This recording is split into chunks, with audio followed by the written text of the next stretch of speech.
তাই বলছে, হে পার্থ, তুমি যদি আমাকে পাখি কুলে জন্ম দাও তাহলে তুমি আমাকে ময়ূর করে দিও।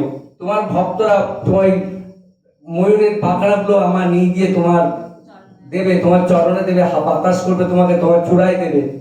তাই এইভাবে করে যে ভক্ত ভগবানের কাছে কি চাইতে হয় দেখুন।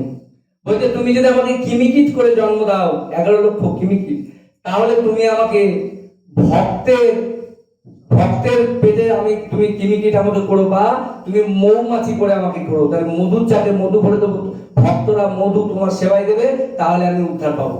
আর যদি ভক্তদের পেটে আমি কিমিকিট হই, তা ভক্তরা প্রসাদ খাবে, সেই আমি আনন্দ করবো, ভক্তরা নৃত্য করবে, আমি ভক্তদের সাথে নৃত্য করব।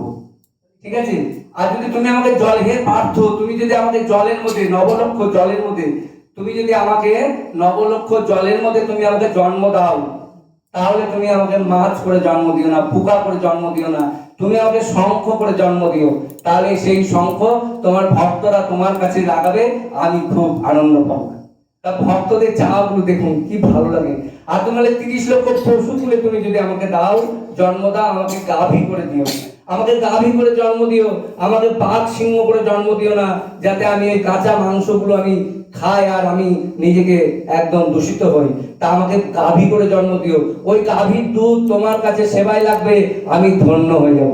এইভাবে ভক্তরা চায়। ভক্তরা বলে, হে প্রভু, হে পার্থ, আমি যদি এই জন্মে তোমার কাছে না যেতে পারি, আমার সেরকম কর্ম নেই, কারণ আমরা ভক্ত হয়ে ভগবান ধামে আমরা বলি যাবো, কিন্তু ভগবান ধামে যাওয়া তো চারখানে ব্যাপার না। আমাদের জন্ম জন্মান্তরে এই দেহ ময়লা পাপ, এই পাপ যদি আমরা পরিষ্কার না হয়, আমরা তাহলে ভগবান সুন্দর। আমরা যদি ভগবানের কাছে যাই, তাহলে আমাদেরকে সুন্দর হতে হবে।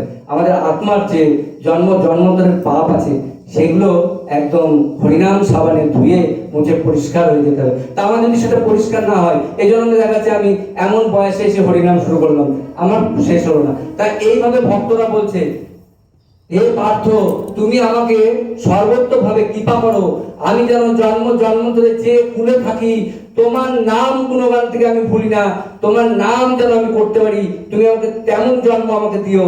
এইভাবে করে ভক্ত ভগবানের কাছে চায়। তা আমাদেরকে সর্বোত্তভাবে ভগবানের কাছে এত সুন্দর সুন্দর এই যে চাওয়া, এই চাওয়াগুলো আমাদের এই হরিদাস ঠাকুরের কথা বলি। হরিদাস ঠাকুরের কথা না বলে, ভক্তর ভিতরে হরিদাস ঠাকুর মহান।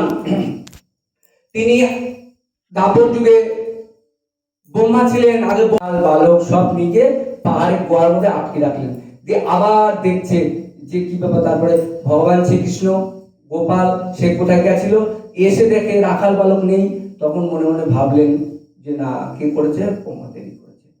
ভগবান অন্তর্যামী সবই বুঝতে পারলেন, আবার নিজে